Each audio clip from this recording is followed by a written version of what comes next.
What's up and welcome back to Cleats to Whistle podcast. I am your host, Brad Valdez. I am Kevin Watson. And we're here back. This is session 2, but man, we have a coach's spotlight. And we're just going to have Coach introduce yourself real quick. Austin Harlow. Okay, and what is your role for the DOS Dragons? Defense coordinator, strength coach, and I try to take all of the small stuff off of his plate so he don't freak out. Whatever they want to call that. Just a utility guy, too. That's a good assistant coach. Yeah, you're an all-around guy. That's what it is, man. But it's a pleasure to have you on, man. Coach wanted to make sure we spotlighted you. I know you're kind of shy about this thing, but, man, just have a good time with it, man. But we just want you to come on and Coach, man, I can't say it enough, man. Coach is such a good dude. Anything I can do for him to, get DOS rolling again, I'll do it. Coach is an alumni from here, so he's been reminiscing, walking around, just enjoying DOS. Is it different? It's a lot different. I didn't enjoy it when I was here, but I can enjoy it now. Okay, man. And we're just going to jump into these questions, man. It's going to be about 15, 20 minutes, and we'll get you out of here. We all have those guys, man, that brought us up, man. Talk about some of your mentors, man. I think the first one I would shout out, we weren't together long, but Billy Martin. Billy Martin. He was at Moore. We were at Moore together. And we weren't together long. It didn't seem as long as it was because that was 2020 was in there, and we got close before that, and then we didn't have a real season. He's the first guy. I learned a lot from him, especially patience.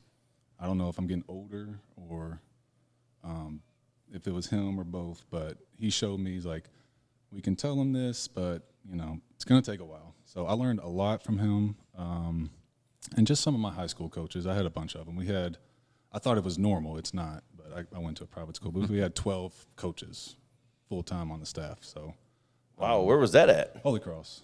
Oh, okay. Yeah. Okay, so you're from Louisville. Oh, yeah. I've only lived 1 year in South Carolina. Yeah. I don't know. How was that? We are going back. Oh, nice. 4.5 years, yeah. Nice, man, nice. And that was my whole thing. And my next question is, like, where'd you grow up?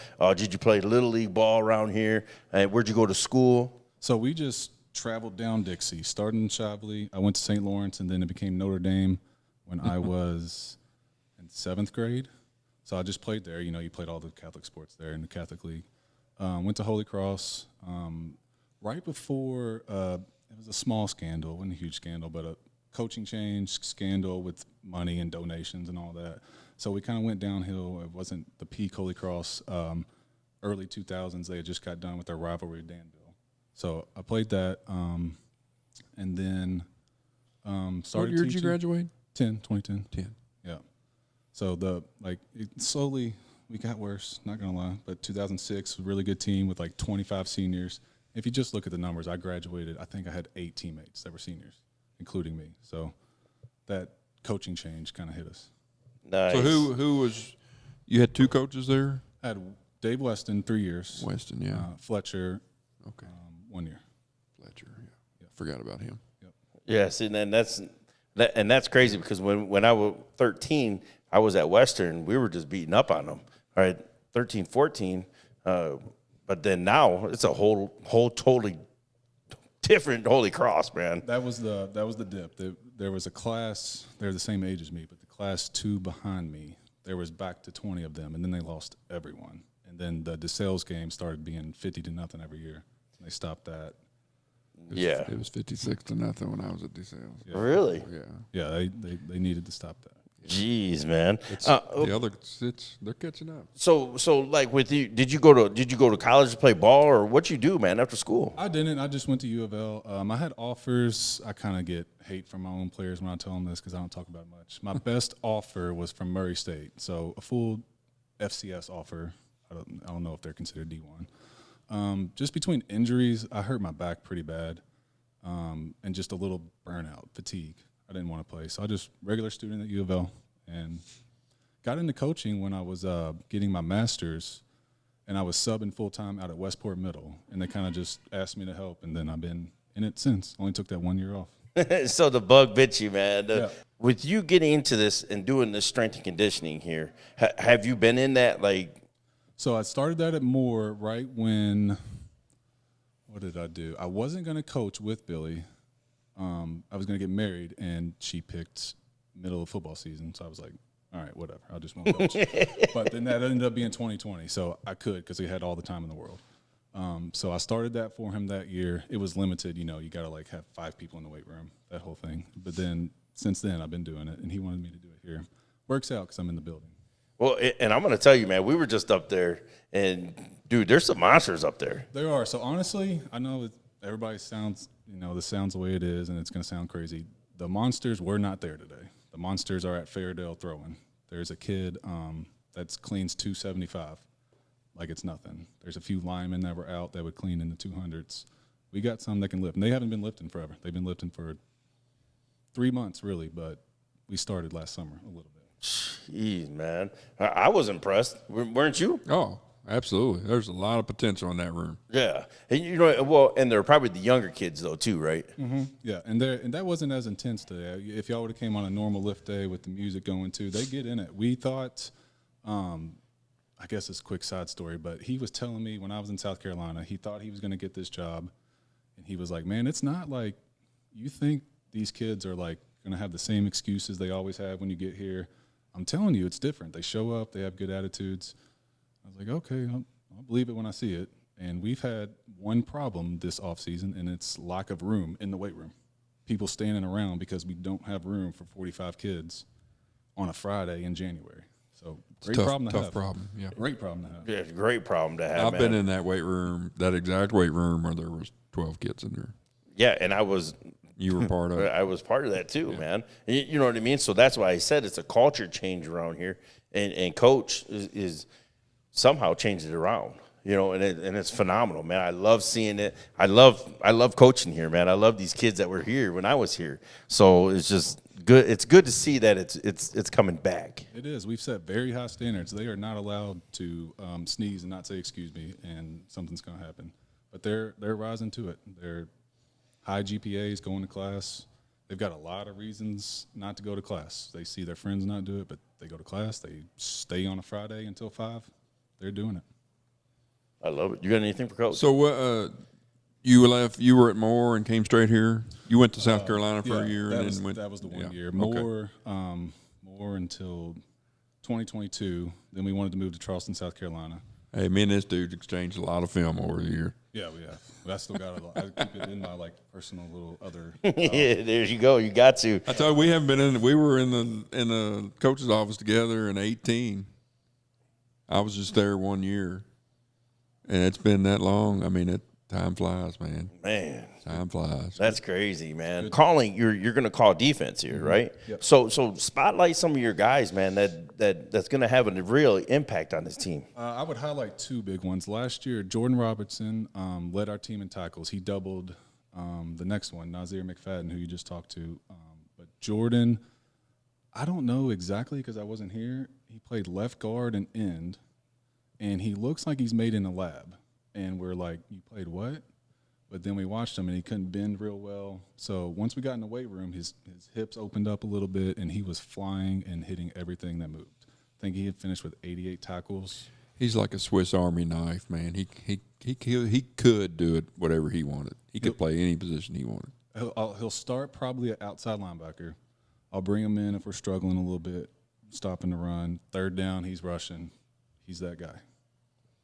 He's only coming off if he's a dog, man. If he needs a break, he's coming off. Well, yeah, and I interviewed him last season for the player profiles, and this kid just looks like a monster now. He's gotten bigger. He's gotten a lot bigger. Yeah, he was one that wasn't here today. He's running track right now at Fairdale. He probably would have cleaned probably 250. His bench went up yesterday 50 pounds. 175 to 225. Yeah. Remember when I told Nazir that I circled his number last year? Well, Jordan was the other number I circled when I was watching. Oh, okay. Yeah. Okay. Yeah. You did tell him that too, and just seen him down here. The leadership role on the staff. You know what I mean? So are you taking that next step? I know CJ's here. Mm-hmm. How is the staff morale here? It's good. I mean, we're close. We were together at Moore, like the core of the staff. My core, I mean, like people that work here. So here with the kids all the time. So there's 4 of us that were at Moore. We were only all together for 1 year, but we've kept in contact. We know each other. We know how each other works. And we got a few other guys that are, the only thing is they just don't work here. So they're not here all the time. But we're all on the same page, and we work together year round, literally. The position coaches are here. I think you saw Coach Bikes come in at about 4. He literally just leaves work, rushes over here. So we put in the work together. We meet on Sundays. We're having a meeting tomorrow, defensive meeting. So we just trust each other, and we know exactly what each other thinks. And that's what it's about, is that trust, having everybody on that same page and just be like, you know what, this is what I'm thinking. Hey, I was just thinking that same thing. You know, him, Mandeville and CJ, I feel like they had that same little like camaraderie, man. So it's just good. It's just good vibes around here. Yeah, you got to have somebody you can trust. And you got to have somebody that you're grooming to take your spot when you leave. That was my thing. I wanted a couple guys that you want to, hey, you can do this job when I leave, or you can go on and be a head coach. And I always thought he would be a head coach, but Nobody believes it, but I do not want to be. I didn't either. I never wanted those problems. I mean, well, and you need that role type. You need that role guys. That's right. You know what I mean? That's right. And not everybody wants a headache. Yeah, I'll paint the field. I'm not answering to admin or something. I don't. Yeah. It's not for everybody. It is not for everybody. So yeah, this is just for the DOS community to get to know you a little more on a personal level. You know what I'm saying? And that's why we want to coach. Do coaches spotlights, so the community can get to know who you are and want to come out and support you guys. When I was here, man, we would have, you know what I mean, scattered, maybe 50, 60 people in there. You know what I mean? But I want this community to come out and support. You know what I mean? Football is such a dynamic for the whole school, for all the sports. Well, and the one thing that cures all is winning, obviously, but the culture change will help with that too.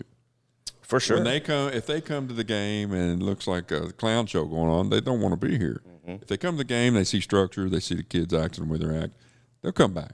Yep. Alumni love coming to the games. Yep. They just don't always do it because they're doing other things. Exactly. Yeah. Okay, and then we just got a couple more questions, Coach, man. We'll get you out of here. Any hobbies outside of football? Not really. Football guy. That's about it.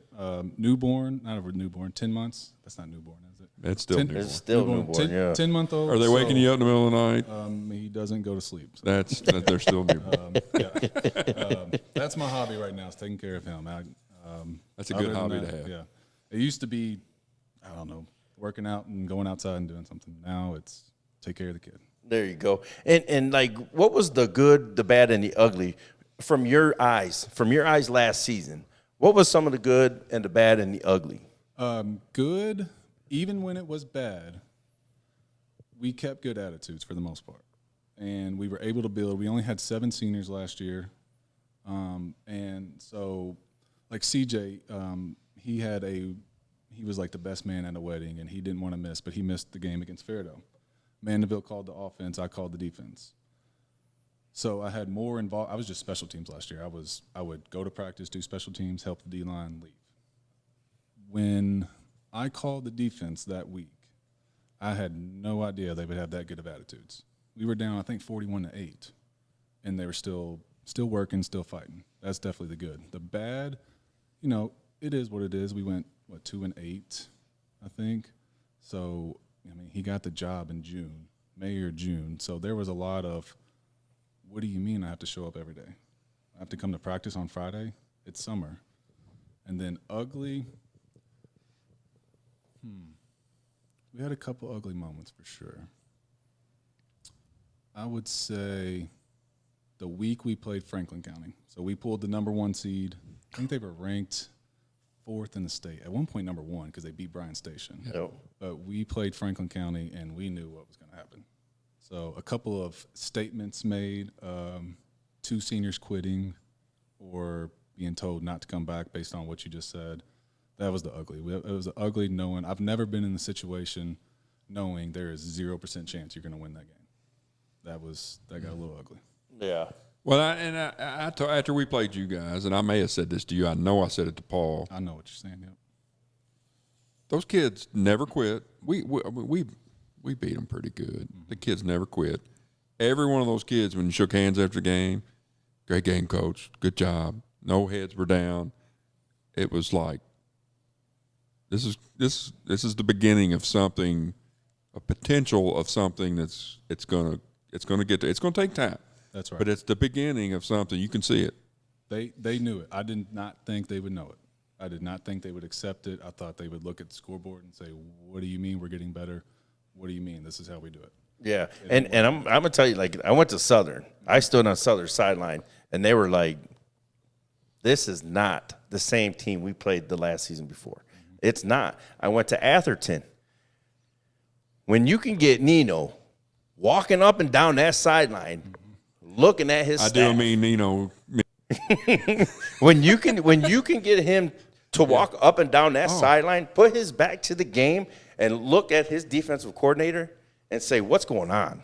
I think we were up at one point in that game. Yeah, I know. I can't remember, Yeah. but I'm telling you, when Nino's going like this back and forth, hey, he's moving. He wants something fixed, and he wants it It's done not now. always about the scoreboard. That Exactly. coaches and fans get into that aspect of the game, but when you're improving, yes, we beat y'all 41-8. It was the last game of the season, right? Mm-hmm. And then 56-0 to Franklin County. But the improvement mentally, it was like night and day between week 1 and week 10. Now, if you can make that same jump between week 10 again this year, now you're on to something. Yes, but man, like I say, man, this is all about you guys, man. If we can do anything for Doss, man, you let us know. I'm all about it. This is my last tenure I was here at Doss. But like I say, I seen the flip, and I love what I seen. And you're part of that, man. You're part of that culture change. You're making that room better up there, and it's going to make that field on Friday nights look totally different this season. Mm-hmm. So you got anything else, Coach? No, I mean, yeah, just keep doing what you're doing. Don't get down. Don't get frustrated. And he knows. Reach out to me. I'll help you any way I can. I've sent this dude so much film and stuff over. I mean, and he hey, do you need my film? Yeah, hey, give me this film over here. I mean, it's the way it goes. But don't be afraid to ask. I mean, we worked at more together, so he knows. He knows what I'm thinking. I know what he's thinking a lot of times. And don't be afraid to reach out. Yeah, and I cut you off, man. But did you want to say anything? Any alumni by chance listening? We're trying to do that reach out, like you said. Like my mom went here in the early '80s. It seems to me, I may not be right, but like that, about 85 to 90, that Doss alumni sort of left a little bit, and we're trying to rally them back. So that's really what I want to see is alumni up there. Alumni will be. Here's my theory: the neighborhood schools, like they're literally named after the neighborhood. Fern Creek, PRP. Fairdale. I went to Fern Creek. I live in Fern Creek. You don't say I went to Doss. I live in Doss. Right. But those neighborhood schools, they have that community, and that's what I want here. Fern Creek, Fairdale, PRP, Valley Station. But that's why I want to change the name. But they don't ask me. Harlow, man, I appreciate you, man, and like I say, man, the culture change is beginning with you. Friday nights are going to look totally different. So, alumni, if you are listening to this, man, come and support these guys. They are busting their butts in this off season. It's phenomenal, man. We were just up there in the weight rooms, and coach is like, "I want to get back in the weight room." Yeah, But he's retired. He's retired. I'm retired. I can make a couple calls. I'm in that group you just talked about, by the way. I'm older than you think I am. So yeah, man, phenomenal episode. On that note, we start 3 away games, and we only look at 1 week at a time. But if we start 3-0, first home game, Atherton. That could be a big game. Let's go. Nino, I'm not calling you out, Coach. I was just telling you. I just excited, because I watch you guys on the sideline, man. Paul's up and down. He's screaming. He's fired up. He's getting – and that's why I said the kids see that, and they see that he's engaged. So they're like – these kids are just like, yes, let's go, man. They're feeding off of that, man. That's why I said if I can do anything for Doss and Paul Mendeville, this dude is doing it right here at Doss, man. Go Dragons. Go Dragons. Let's I'm go. a Dragon. Let's go, man. Great, phenomenal episode. I appreciate you, man, very, very much. But like we always say, everyone has a story. We're here for them to tell it. Cleats to Whistle podcast.